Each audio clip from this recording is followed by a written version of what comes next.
noches, esto es Luis Novarecio Entrevista. En un instante estoy conversando con el ministro de Cultura de la Nación, el señor Pablo Belluto. Hay mucho para charlar con él. Se han visto en las últimas horas algunas fotos de integrantes del gobierno que han manifestado por la despenalización o por la legalización del aborto. Ha habido toda una polémica sobre este tema. Me parece que hay un momento muy particular de tensión con el área que precisamente tiene que ver con el ministro de Cultura, que son actores reaccionando. Lilita Carrió, que los otros días criticó duramente a los actores hablando por la convocatoria que se hizo a la manifestación. La patria está en peligro. En cualquier caso, me parece que lo que hay es una intolerancia bien alta a escuchar a los que piensan distintos. No lo digo por el ministro Belluto, quien conozco hace mucho y que creo que representa precisamente lo contrario. Uno puede estar o no de acuerdo con las posiciones de Belluto, pero sí tiene claro que ha sido un interlocutor siempre de cada uno de los sectores. Es un tanto difícil. Convengamos que nuestro país tiene, a la hora de las manifestaciones populares, una discusión bastante interesante. Hoy es casi inevitable que yo me encuentre hablando de fútbol por esto que ha pasado con la selección argentina, suspendiendo su partido con Israel. En un rato es interesante, ¿no? ¿Por qué no? La AFA, que empató 38-38 en una elección, iba a provocar lo que provocó, que en el giro de 5 minutos te pongo en autos si no sos de los que siguen el fútbol. El sábado se jugaba el último amistoso con Israel antes de comenzar el Mundial. Estamos a 8 días y un poquito más de que comience el Campeonato Mundial de Rusia. Se jugaba un amistoso con Israel y se suspendió. Y a esto se agregó que no lo van a ver al Papa Francisco, que esperaba, tenía agendado, lo que dijo su propio vocero, un encuentro, casi una cosa protocolar que al propio Francisco le gusta. Por lo cual, en el giro de 5 minutos, la Asociación de Fútbol Argentina quedó mal con Israel, quedó mal con Palestina, porque se hablan de cuestiones de seguridad, y quedó mal con el pontífice, que por si alguna duda cabe, siendo argentino y teniendo la tradición que tiene. Bueno, me parece que la cuestión de los fenómenos populares y de las cuestiones populares en la Argentina no se nos da muy bien. Así que hablaremos un poco de todo esto, por supuesto también de la política cultural, de hacia dónde va nuestro país en materia cultural en tiempos de recortes, si es la cultura uno de los lugares de los recortes, todo esto con el ministro Belluto, que ya recibo. ¿Qué haces, Pablo? ¿Cómo estás? Un gusto verte. Sí, igualmente. Por favor. Gracias por venir, ¿eh? No, por favor, gracias. ¿Cómodo ahí, o más o menos? Perfecto. ¿Frío? Sí. Frío siempre hace en la tele. Se estaría empezando a sentir. Yo creo que la gente de la tele se va congelando de a poco porque Por eso se acostumbra al frío. Nos vamos sosteniendo. Bueno, ¿arrancamos? Como quieras. Hace mucho tiempo, y fuiste uno de los primeros que te pronunciaste a favor de la despenalización del aborto, ahora con esta foto que veíamos hace un ratito. ¿Cómo se vio eso en el gobierno? Mira, yo lo veo como un dato enormemente positivo. Integrar una fuerza política donde podemos disentir en temas de tanta trascendencia y al mismo tiempo podemos trabajar juntos a partir de los enormes acuerdos de valores y de hacia dónde vamos con el país, para mí es algo que merece ser celebrado. Yo pensaba, vos acordate, cuando gobernaba Cristina, creo que lo dijo Juliana Di Tulio, el aborto no se trataba porque Cristina estaba en contra. Y ahora tenemos un presidente que también está en contra, pero que sin embargo en el inicio del periodo de sesiones pidió a los legisladores que trataran esto, que para mí es una deuda de décadas que tienen los legisladores con las mujeres en particular, con las mujeres que abortan. Nadie está a favor del aborto. Nadie puede estar a favor del aborto. Quienes hemos estado cerca de mujeres que han vivido esa experiencia, sabemos lo traumático que es.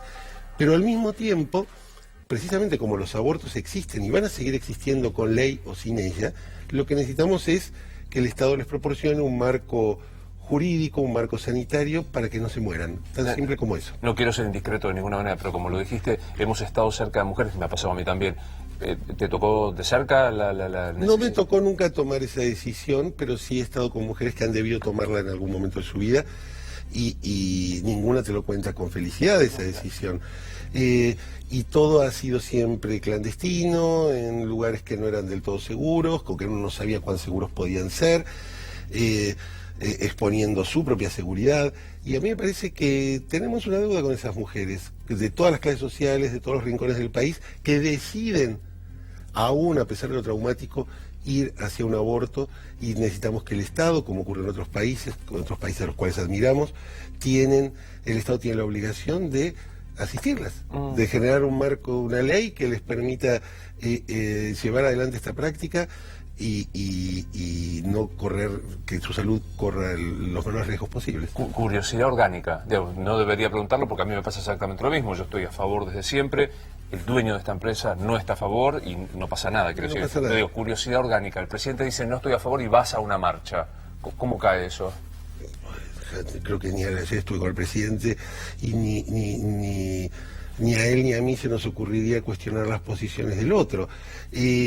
Los argentinos votaron un cambio, no votaron una posición a favor o en contra del aborto cuando lo eligieron a Mauricio Macri presidente y a Cambiemos en el gobierno. Y ese cambio implica precisamente lo que estás diciendo, que podamos convivir. No, es utópico pensar una sociedad donde todos pensemos igual sobre todos los temas. Lo que no es utópico es pensar una sociedad donde podamos convivir a pesar de nuestras diferencias.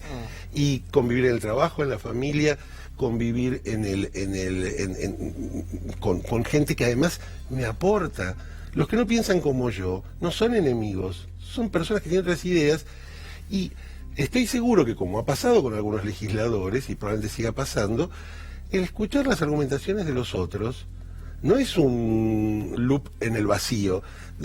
Te ayuda a poder revisar si tus convicciones son correctas, si tus ideas están bien, si hay algo que no estás viendo, si hay algo que el otro está señalando, mientras hace con respeto. Yo respeto profundamente a todos mis no sé cómo llamarlos, nosotros no decimos ni compañeros, ni camaradas, ni correligionarios, bueno, a todos los demás de Cambiemos, que tienen posiciones distintas a la mía o a lo de quienes nos manifestamos en estas horas en el Congreso. Los respeto, trabajamos juntos, digo, nuestro proyecto va mucho más allá de la cuestión del aborto, va por un país desarrollado, va por un montón de cuestiones en las que estamos sin duda juntos. Algunos dicen, no lo comparto pero lo pongo como argumento, no puede el ministro tal, Abeluto, sostener una posición en nombre del Estado porque la ciudadanía no está unánimemente unida en esta convicción. No la sostengo en nombre del Estado, la sostengo como la sostuve siempre a título personal. Soy una persona que, mira, cuando yo fui al Carlos Pellegrini, que es un colegio muy bueno de la universidad en los años del gobierno militar. Y me acuerdo que una vuelta, yo tendría 15, 16 años, nos reunieron a todos en el salón de actos para darnos una película que se llamaba El Grito Silencioso, una película de marcado contenido antiabortista. Y luego se nos invitó a un debate y sostuve las mismas, el otro día me lo recordaba alguien que me conoce de aquellos años, sostuve las mismas ideas a los 15, 16 que ahora a los 52. Creo que más allá de cualquier componente religioso, filosófico, en términos del origen de la vida, cuando no empieza, los abortos existen. Los abortos van a seguir existiendo. Mujeres que decían abortar van a seguir existiendo y el Estado tiene que cuidar que esas mujeres no se mueran. Ahí termina. Si la respuesta es el Código Penal, pareciera como que no, digamos que no puede ser el Código Penal respecto a las mujeres. ¿La patria está en peligro? No, la patria no está en peligro, la patria está el eslogan de la patria está en peligro me pareció muy desafortunado. Yo creo que la patria estuvo en peligro en momentos muy diferentes del actual. La patria estuvo en peligro durante las dictaduras militares, la patria estuvo en peligro durante las hiperinflaciones, la patria estuvo en peligro en la época de la violencia política. Yo creo que hoy lo que hay es un gobierno que ha encaminado su interpretación de lo que piensa la sociedad, de lo que expresa la sociedad, hacia el camino del desarrollo. El camino del desarrollo es un camino largo, que además venimos corriendo desde muy atrás porque lo hemos abandonado hace décadas. Ni siquiera yo diría que el kirchnerismo es el culpable de todos los males de la Argentina. El kirchnerismo es un síntoma de una larga tradición política, cultural, que es el populismo, que se ha expresado de muchas maneras a lo largo de muchas épocas, y que una mayoría de argentinos hace más de 2 años y un número importante aún mayor hace unos meses, decidió probar otra cosa. Y esa otra cosa no es un camino de rosas, es un camino que tiene dificultades, es un camino que tiene obstáculos, es un camino pero finalmente queremos, lo dijo el ministro Duhovne en una reunión de gabinete ampliado y me pareció que lo dijo con una claridad enorme, dijo, nuestro objetivo es ser un país desarrollado. ¿Como cuál? o el que te guste de los países desarrollados. ¿Qué país te gustaría a vos? Yo creo que nosotros podríamos ser un país como Australia, podríamos ser un país como Canadá. Estuve en Canadá hace poco en una cumbre de ministros de cultura de todas de las Américas, en Ottawa, y Canadá es un país que tiene canadienses, no tiene marcianos, digo, y ha logrado construir una sociedad de integración, de progreso, con dificultades, sin dudas, pero lo pudo hacer. Entonces, yo no creo en ningún destino manifiesto para los argentinos, no, acá no podemos, acá no se puede, esto es siempre igual, esa idea de la redundancia de la decadencia, ¿no? La redundancia en el fracaso, el regodeo con el fracaso. Si vos me decís hoy, ¿cuál es el principal adversario de Cambiemos? ¿Cuál es el principal adversario del presidente Macri? No es un candidato del PJ, no es el kirchnerismo, no son los ruidos internos que pueda haber con nuestros aliados. Nuestro principal adversario es un estado de ánimo, que lo hemos tenido muchas veces, que es, otra vez se va todo al carajo, otra vez esto termina mal, otra vez nuestro país no tiene futuro, al final son todos iguales. Esa distancia que muchas veces los argentinos hemos tomado sobre lo público, es lo que muchas veces nos ha llevado a construir nuestro propio fracaso. ¿Sabes qué pasa? Yo tengo un par de años más, tengo 54, pero nosotros hemos... Es un hombre mucho mayor. Obviamente, obviamente. De la gloriosa clase 64. Pero digo, vos y yo hemos visto que se ha ido al carajo muchas veces. Sí, claro. Claudio claro. Sechovicki, alguien a quien yo quiero mucho, Sí, que sí. es un amigo, me dijo, mira, tenés 54, viste 7 crisis grandes. Default, corralito. Entonces digo... Sí, no le pagamos al fondo, no le pagamos a la deuda, no pagamos la deuda, vimos guerra de Malvinas, vimos... No se va al carajo, todo. no se va todo al carajo. No, esta vez yo creo que no, pero ¿por qué creo que no? ¿Porque Macri es un iluminado? ¿Porque sus ministros somos genios? Para nada. Porque hay una sociedad que fue madurando. La sociedad post-2001 no es esa sociedad en la que nosotros nos criamos. La sociedad, no digo toda la sociedad, un porcentaje importante, algunos lo estiman en la mitad más un poco, otros lo estiman en un poco más, pero en cualquier caso hay una sociedad que decidió aventurarse en un camino desconocido. La Argentina estaba preparada para hacer una sucesión de Sciolis y Cristinas y personajes de ese estilo, por décadas y décadas, y sin embargo algo se rompió de ese pacto que los argentinos tenían con ese tipo de dirigentes, y apareció algo nuevo. Eso nuevo que apareció, que es Cambiemos, esa nueva manera de pensar la política, la gestión, creo que por supuesto no está exenta de desafíos y no está exenta de tener que renovar permanentemente el contrato con sus votantes. Dijiste algo que me gustaría perfilar más. Era una sucesión de Cristina, Scioli y esos personajes de ese estilo, creo que fue textual. Definime qué son Scioli y Cristina. Son una visión de la política, encarnan una visión de la política, probablemente construida entre los años 70 y los 90, que tiene que ver con la idea de que para gobernar hace falta una gestualidad del poder de la cual muchos argentinos nos hemos cansado. La idea de que el poder se ejerce desde arriba hacia abajo con una especie de monarca, Cristina muchas veces se la parodiaba en ese sentido, o con la idea de que simplemente con la buena voluntad los problemas se solucionan, como más en el caso de Scioli. Yo creo que no funciona más así la política. ¿Cristina se sintió una monarca? Yo creo que hubo muchos momentos en los cuales sí, y fue tratada como si lo fuera, y hablaba como si lo fuera. Cuando mencionamos hace un rato, cuando ella decía no vamos a tratar el aborto porque yo estoy en contra, es la negación de la división de poderes, es la negación del presidente, ya no como un líder, como esos personajes de Vargas Llosa centroamericanos que eran como más grandes que la vida misma, sino como un hombre normal. Digo, la diferencia principal que yo encuentro, por ejemplo, entre Macri y Cristina no la conocí personalmente, pero a Macri lo he tratado mucho a lo largo de este tiempo, es que es un hombre que escucha. A ver, un hombre que escucha, en un país donde todos hablamos, un hombre que escucha y que está dispuesto a poner en cuestión sus propias ideas cuando las argumentaciones de otros son mejores.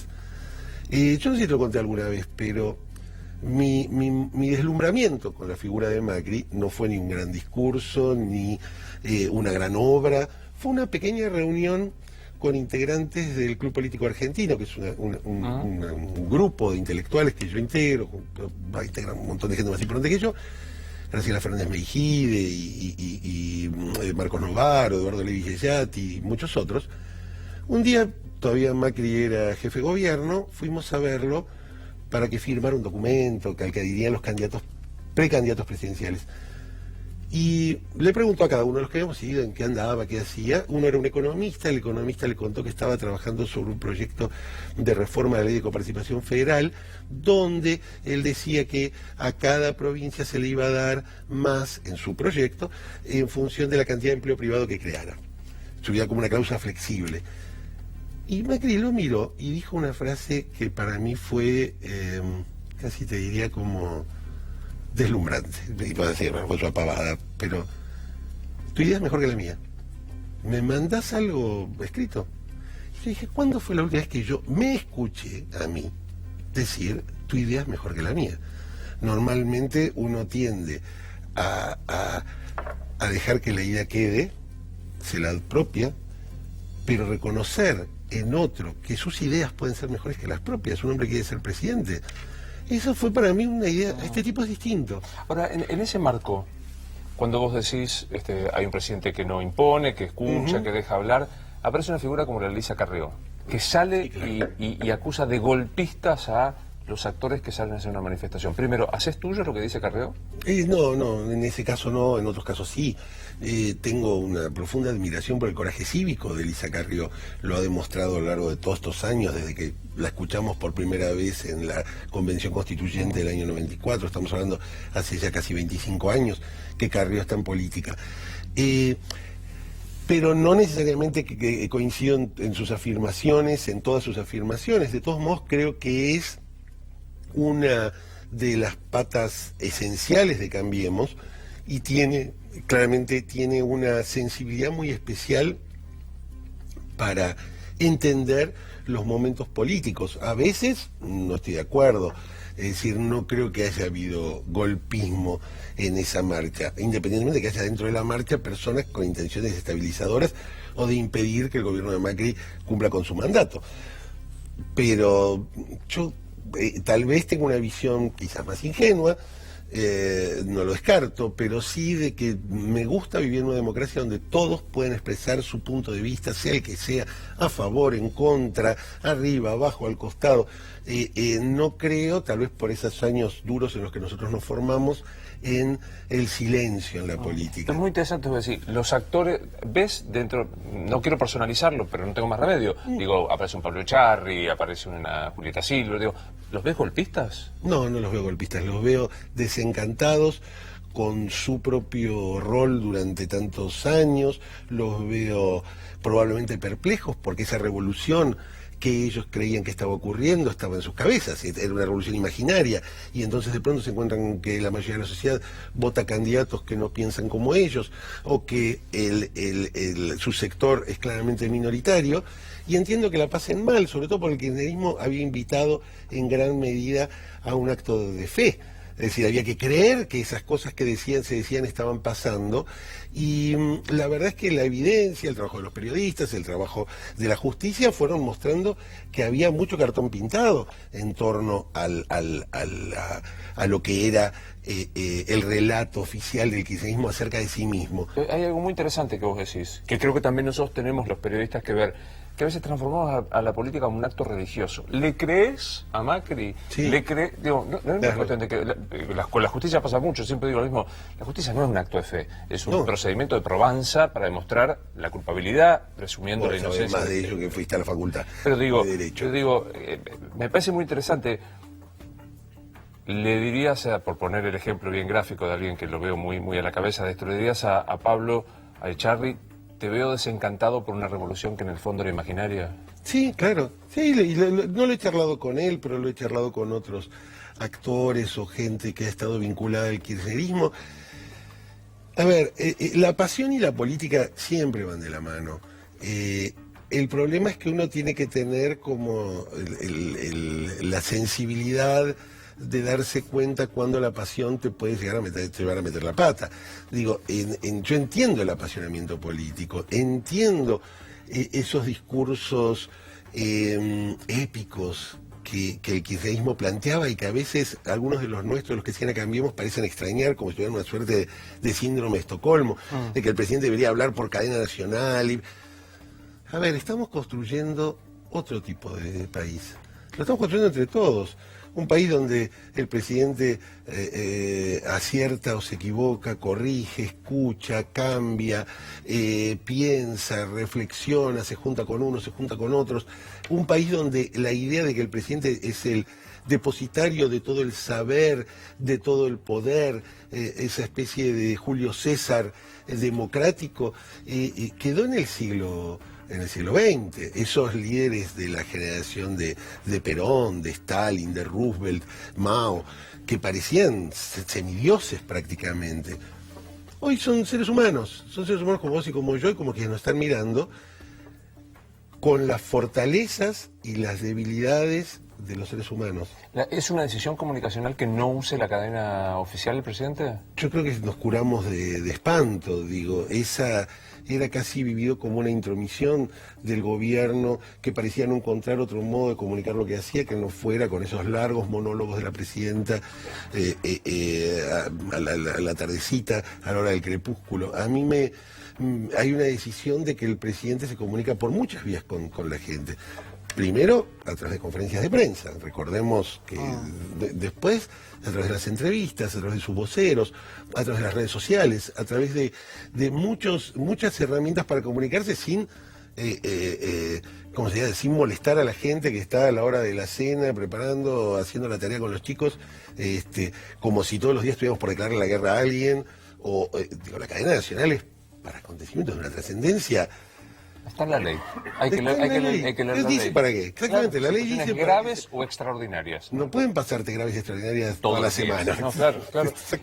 Ahí sentada Beatriz Sarlo dijo, el gobierno de Macri desprecia, no cree en la política. No creo que Macri entiende la política de una manera distinta a la de Beatriz Sarlo, a quien conozco y por quien tengo un afecto desde hace muchos años, a pesar de que es otro caso de alguien con quien disentimos en todo a la hora de mirar al gobierno. Pero yo creo que la generación de Beatriz Sarlo, de muchos intelectuales argentinos, quedó cristalizada en una idea de la política a caballo de los 70 y el retorno a la democracia. Un político era un gran orador, un político era una figura, te diría, preeminente en los medios de comunicación. Y ese tipo de político pertenecía a esa época y este tipo de político pertenece a esta época. Pertenece hay un vínculo, si querés, más generacional en el sentido contemporáneo, en el sentido de que tiene que ver con una sociedad muy distinta de la que producía aquellos políticos, que hoy no sé si les iría bien a esos políticos tampoco. Pero finamente le has dicho, no personalmente, pero políticamente le dijiste vieja, ideológicamente a Sarlo. Creo que las premisas de Beatriz Sarlo a la hora de analizar la política son premisas de otra época, ¿sí? Son premisas de los 80, que fue cuando la conocí, y ella se mantuvo en ese lugar, lo cual es absolutamente legítimo y no por eso deja de ser inteligente. A mí, de todos modos, siempre me interesó más la Beatriz Sarlo intelectual, crítica literaria, y he tomado muchas de sus ideas para pensar la Argentina a partir de esos trabajos, muchas más que las a pesar de haber sido su editor mucho tiempo, que tienen que ver con la lectura política. ¿A qué atribuís, Pablo, que no hay, por lo menos ostensiblemente, un conjunto de artistas de Cambiemos? O sea, casi todos los gobiernos tienen, lo tuvo Menem, sí, claro, lo tuvo el kirchnerismo. De Cambiemos no parece que hubiese un... Hay muchos artistas que votan a Macri, o que votan a Cambiemos, o que tienen filiación radical, o que tienen filiación con el PRO, pero efectivamente esto que vos decís no existe porque no lo hemos buscado. Porque para mí la filiación política de un intelectual, de un artista, de un cineasta, de un músico, es completamente independiente de su talento y de su obra.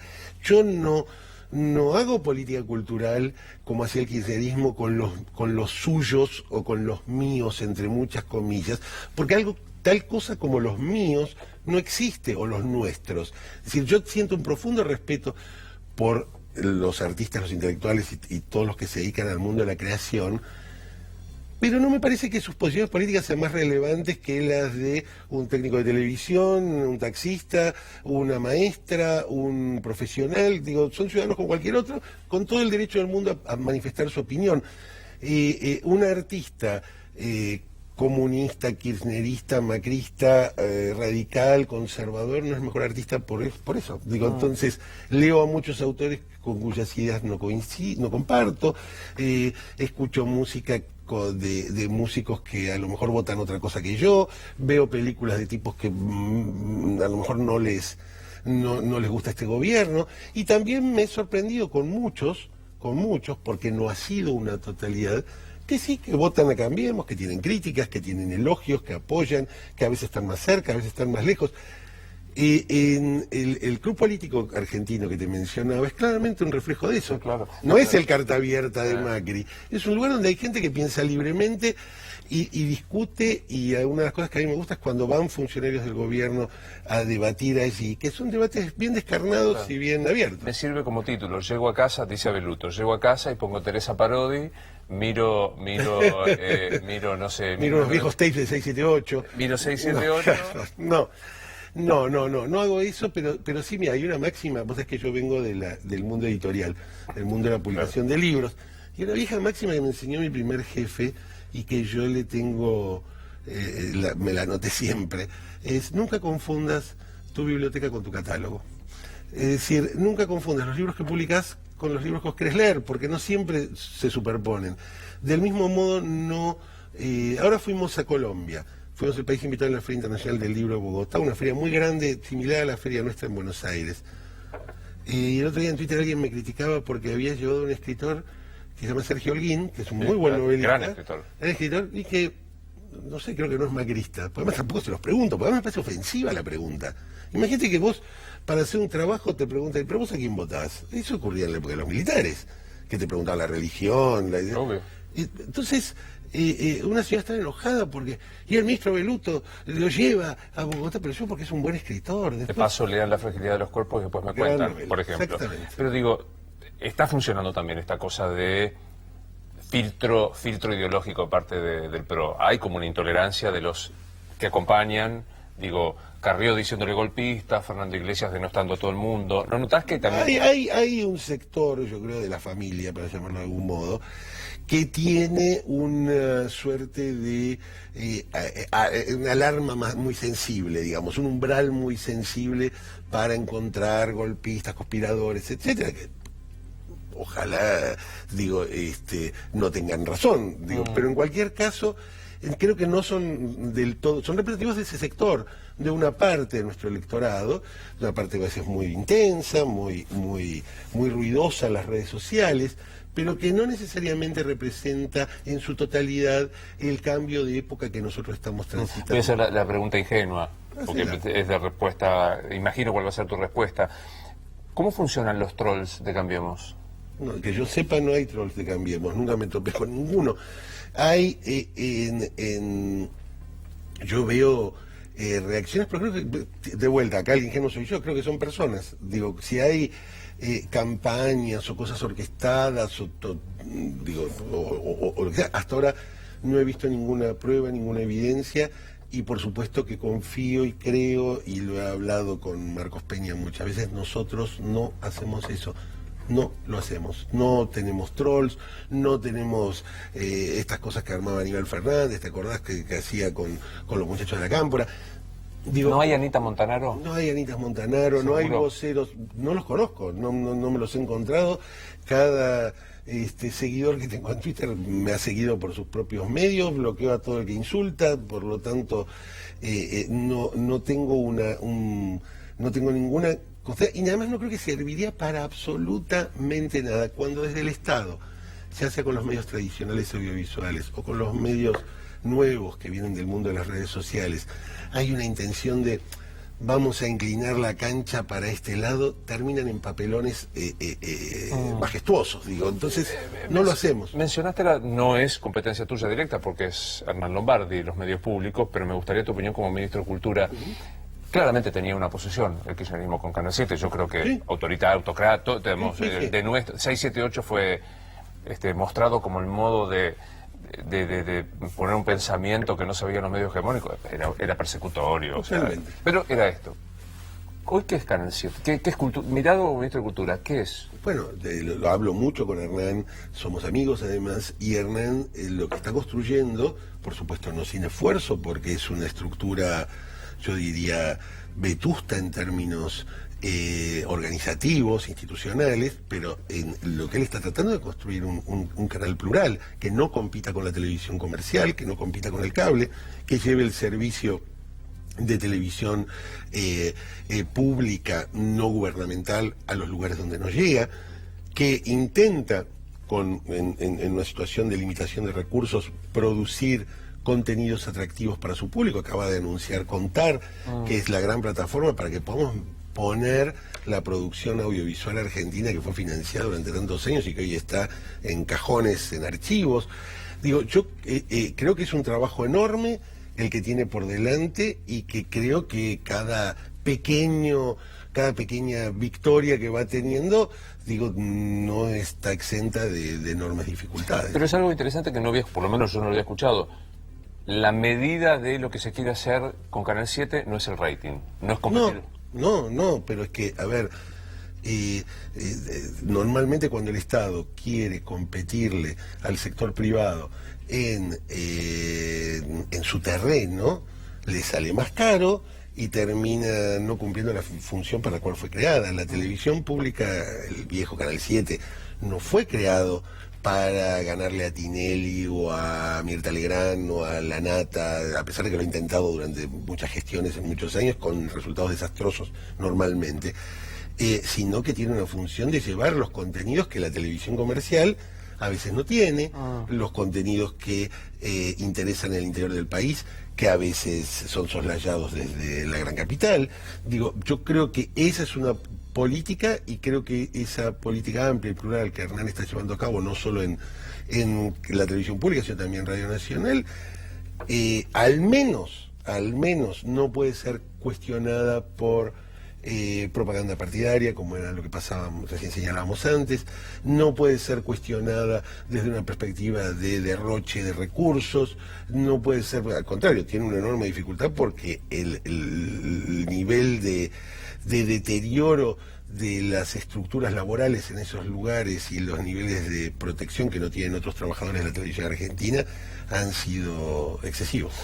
A propósito, ¿cuál es el presupuesto, grosso modo, que tenemos asignado? 4.400 millones de pesos, si no me equivoco aproximadamente, sin contar los recursos del Instituto Nacional del Cine, que son del orden de unos 2.400, 2.500 millones de pesos al año. 4.000 en el año, por supuesto, ¿no? En el año. Sí, sí. Dijiste cine y recordé, ¿se terminó el episodio Inca y todo lo que pasó en los últimos Voy a hacer todo, Luis, para que se termine. Yo el otro día lo discutía con un cineasta muy importante. En un país con 30% de pobreza, o 25% de pobreza, o con muchísimos millones de compatriotas pobres, para ser claro, que un grupo, o que un sector privilegiado como es el de la producción cinematográfica, subsidiado por todos, tenga en ese ámbito, se robe plata, para mí es inadmisible, porque es un lugar de privilegio, es un lugar que nos ha dado enormes alegrías, talento, creatividad, presencia en el mundo, pero yo quisiera dejar, el día que no sea más ministro de Cultura, un Inca mejor que el que encontré, donde no se roben plata, donde todos los ciudadanos podamos saber en qué se usa la plata que pagamos cuando sacamos una entrada de cine, o la que pagan los medios de comunicación al ENACOM. Pero administrativamente, digo, esto será materia de la justicia, pero hay un sumario administrativo previo. Exacto. ¿Se sabe cuánto se robó de la última investigación? A ver, de esta que salió en este último tiempo, se ha hablado de 7,5 millones de pesos en impresos, que no sabemos cuánto se robó, si se robó o no se robó, eso lo determinará la justicia. Nosotros lo que hemos hecho es pedir el alejamiento. Se alejaron 2 gerentes, se alejaron las personas que estaban directamente involucradas con esto, y funcionó algo que uno en su momento puede pensar, viste que siempre estamos pensando en todo lo superfluo que hace el Estado. Pero el año pasado, cuando se produjo el cambio de autoridades en el instituto, también a causa de denuncias de por corrupción, creamos una pequeña oficina de 2 personas en el Instituto de Transparencia. Porque ¿qué pasa en el Estado?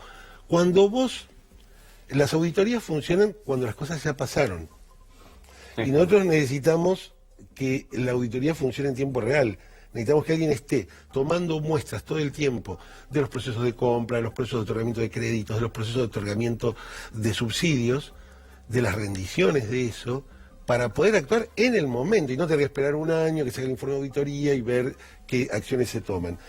Y la verdad es que en este caso, por ejemplo, cuando recibimos esta denuncia anónima sobre estas impresos, publicaciones que se hacían a precios altísimos, siempre con los mismos proveedores y buscando evitar cualquier proceso licitatorio y que no pasaban por el departamento de compras del instituto, rápidamente la oficina de transparencia hizo que en 10 días las personas que tenían que estar afuera estuvieran afuera, los sumarios empezaran, las personas a las que se podía despedir se las despidiera, se armara todo esto como un expediente, se presentara esto ante la Oficina Anticorrupción para que hoy está evaluando esto para presentarlo luego a la justicia si corresponde. De los 4.400 millones de pesos, sí, ¿cuánto se va a recortar por el acuerdo del fondo?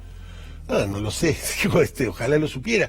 Yo creo que nuestro ministerio ha hecho recortes muy importantes a lo largo de estos 2 años y medio de gestión, lo cual nos ha colocado siempre en una situación, si uno quiere, más, digamos, más sana en términos del uso de nuestros recursos, de los recursos que utilizamos por parte del Tesoro. Para que ustedes una idea, cuando nosotros llegamos a nuestro ministerio había 4.000 empleados, hoy hay 3.000. Para que ustedes una idea, cuando nosotros llegamos a nuestro ministerio no se había licitado nunca nada, nadie nada nunca, como la novela, nada. ¿Sin licitación? Nada, todo era compra, directo. Se llama legítimo abono, eso cuando vos primero gastás y después vas y pasas la factura. Nosotros llevamos hechas licitaciones importantísimas. El nuestro es un ministerio del cual dependen más de 20 museos, más de 10 institutos nacionales, y nuestro principal rubro de gastos es la seguridad y la limpieza, y hemos logrado licitar la seguridad y la limpieza, ahorrando cifras como 50 millones de pesos al año en el caso de la limpieza, 10 millones de pesos al año en la seguridad, y contratando a través de una compulsa de precios, como es una licitación pública, a veces al mismo proveedor que accede a bajar el precio. Para que me quede claro, el señor que limpiaba Bellas Artes o la seguridad... del Histórico Nacional, ponele. Eran contrataciones, nunca los habían licitado. Nunca se habían licitado. Y nos llevó mucho tiempo poder armar los pliegos, armarlos bien, que las licitaciones, por supuesto, como suele pasar en el Estado, si nunca había pasado, esto que decíamos al principio, nunca va a pasar. Obvio. Si nunca cambiamos, nunca vamos a cambiar. Y la verdad es que uno puede decir, ¿qué tamaño de logro es una licitación en términos de política cultural? Probablemente poco. En términos de cultura pública, en términos de ganarte el respeto de quienes trabajan y de quienes hacen su carrera dentro del Estado, te doy un ejemplo aún más pavo, ¿o no? Sacamos la conclusión. Desde el viernes pasado, en el Ministerio de Cultura se ficha. Ficha, con cualquier trabajo. Todos hemos hecho un trabajo en el cual se fichaba. Bueno, aquí que en muchos lugares del Estado y en particular en el Ministerio de Cultura no se fichaba, entonces no sabíamos quiénes venían, quiénes no venían, cuántas horas. Imagínate, los jefes se hacían cargo de firmar las asistencias y hoy establecimos un sistema, es como si hubiera aterrizado un plato volador en el ministerio, un cosito de esos donde pones el dedo y se registra que hora va, y eso va directamente a la liquidación de sueldos, porque hoy los empleados públicos tienen un dinero que cobran por presentismo. Entonces, si vamos a pagar por presentismo, vigilemos qué tal. Básicamente. De vuelta, no son estas herramientas de políticas culturales que en todo caso después te las puedo contar, pero sí son herramientas de que el Estado puede mejorar. Que durante mucho tiempo tenía prurito en preguntárselo a los funcionarios y después pensé que no, porque un servidor público tiene ventajas y desventajas. Una de estas es hacer público lo que percibe. ¿Cuánto es tu sueldo? Mi sueldo de bolsillo, lo que cobro en la mano, anda en el orden de los 120.000 pesos. Es igual al de todos los ministros. ¿Ahorrás acá o en el exterior? No ahorro nada. No te ahorras, vas a saber mi declaración de impuestos. Mis bienes se limitan a muchos libros, medio departamento, chiquitito, de menos de 100 metros. Al contrario, los años entre los cuales dejé de trabajar en la industria editorial y trabajé en la campaña primero de Macri hasta después ser subsecretario de la ciudad por años donde tuve que bancar los pollitos, ¿viste? 3 hijos, ahora 4. ¿Te hace ruido los colegas de gabinete que ahorran en el exterior? Me parece que debiéramos ir poco a poco a ser ejemplares en todo. Y no me hace ruido, creo que cada uno tiene derecho a hacer con su plata lo que quiere. Pero al tener una función pública no está mal, me parece que uno confíe con su víscera más sensible, como decía el general Perón, que es el bolsillo, en el gobierno del cual forma parte. No es mi caso porque no tengo ahorros ni en el exterior ni acá. No, ojalá tuviera ese problema, afortunadamente o desafortunadamente no lo tengo. No lo tenés. Es una pregunta que merecería que empezáramos el programa llevamos los 50 minutos otra vez, pero voy a intentar hacerla pegando a tu condición de periodista. ¿Cómo no? ¿Qué has hecho? ¿Me definís qué es culturalmente Cambiemos? Es una muy buena pregunta. Y he pensado varias veces esa respuesta. Cambiemos culturalmente representa un cambio generacional enorme y cuyo alcance aún no estamos en condiciones de prever. Es un cambio en la cultura política, en el sentido más amplio, en la cultura del poder. Implica una transformación, te diría, pragmática de viejos principios y dogmas que parecían incuestionables en nuestra tradición política. Representa el final de una época también, de la cual Cambiemos está a mitad de lo que termina y a mitad de lo que empieza. Es decir, ¿quién hubiera imaginado 20, 30, 40 años antes que una mujer como María Eugenia Vidal podía ser gobernadora de la provincia de Buenos Aires? Nadie. No había mujeres como María Eugenia Vidal, había mujeres en la política, pero no había mujeres como María Eugenia Vidal en la política. ¿Quién hubiera pensado que que el diálogo en la política, en un partido que tiene un sector político que tiene minoría parlamentaria, iba a permitir avanzar en nuevas leyes? Yo creo que Cambiemos marca en la política la llegada a la política de una transformación cultural que se vivió en la Argentina y que se está viviendo en la Argentina. Si tengo que marcar un hito, pongo el 2001, porque fue casi refundacional eso.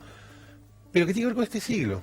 Porque no solo, cambiaron las relaciones entre padres e hijos, cambiaron las relaciones entre géneros, cambió nuestra visión de las minorías sexuales, cambió nuestra visión de los derechos humanos, cambió nuestra visión del medio ambiente.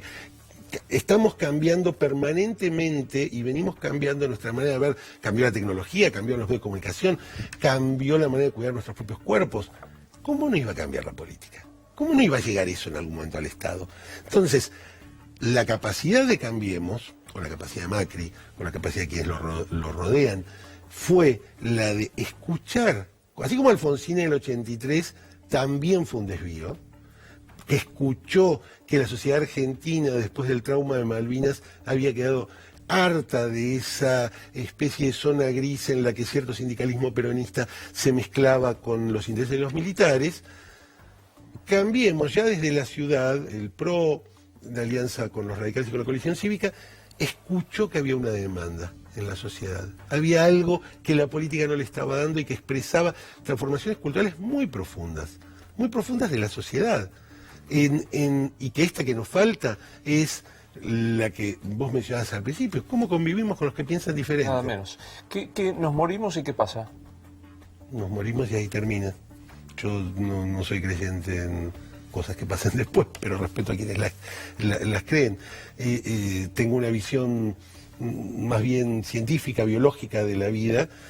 Por supuesto, nos convertimos en otra cosa, así que tengo también, por tener una visión de que con la muerte termina, tiendo a tener una visión vitalista con respecto a que hay que aprovechar los instantes que tenemos de vida para poder hacer cosas por los demás, por nosotros mismos, para poder generar nuestro aporte a una sociedad más convivible. ¿Vos qué pensás? Se me complica porque pienso idénticamente. Cuando el entrevistado me dice esto, que es lo que yo pienso, se me complica porque tengo que actuar una... Ah, claro, Es más, quiero retruco, tenés es que... más, a mí que me gusta mucho el existencialismo de Sartre, decía que antes bien que ser pesimista esta mirada, si se termina y se termina, es muy optimista, pues la obligación de buscarle un sentido positivo a la vida...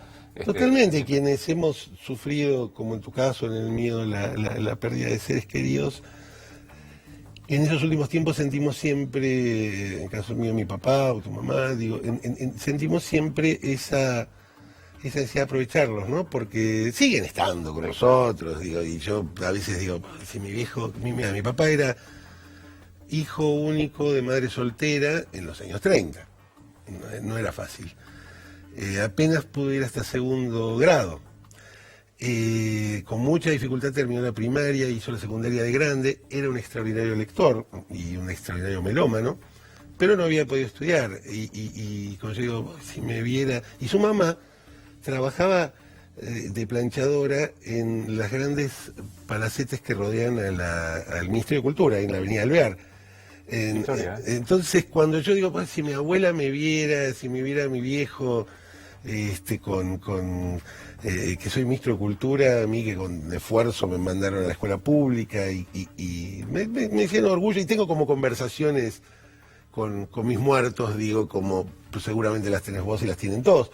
La próxima que vengas vamos a arrancar de ahí, de tu abuela planchando cerquita de donde vos vas a laburar todos los días como ministro. Me parece que es una historia... Ah, es una gran historia. Que si la leo... Bueno, alguien no creo que escriba de esta, pero alguien la puede escribir. Vamos a contrarrestar a alguien, yo la quiero mucho, y ahí sentada con esa ironía clásica, vuelvo a citar a Beatriz Arlo, dijo: Macron cuando asumió se sacó una foto con los dos textos, las dos novelas más importantes de la historia de la lengua francesa. Macri tenía la camiseta de Boca. Reivindicalo. ¿Qué libro te sacarías? ¿Con qué libro te sacarías una foto? Con la camiseta de Boca también me sacaría una foto. Digo, como hincha de Boca que soy. No, mira, yo justo hace poquito falleció uno de mis escritores favoritos, que es... Viste que los escritores favoritos son como miembros de tu familia. Los seguís a lo largo de tu vida, que fue Philip Roth. Y justo, mira, unos días antes, Alberto Mangel, nuestro director de la Biblioteca Nacional, que era amigo de Philip Roth, dijo: no te puedo creer que sos fanático de Philip Roth. Voy a organizar, si en algún momento coincidimos en Estados Unidos, una que puedas conocerlo, y a los pocos días se murió. Él tiene una novela que leí hace muchos años y que para mí es conmovedora, digo, en el sentido que es una novela con la que he llorado, que se llama Pastoral Americana, sobre la historia de un padre con su hija está prófuga, la busca el FBI, porque ha cometido un atentado en los años 60, en la época de las protestas contra Vietnam, y el padre es un industrial que se dedica al negocio de los guantes, a fabricar guantes. Y esa historia es profundamente, por alguna razón me conmovió a mí, y digo... Pastoral Americana. Pastoral Americana. Pastoral American Pastoral en inglés, Pastoral Americana, y es uno de los autores, otro autor al que, bueno, es insoslayable, es Borges.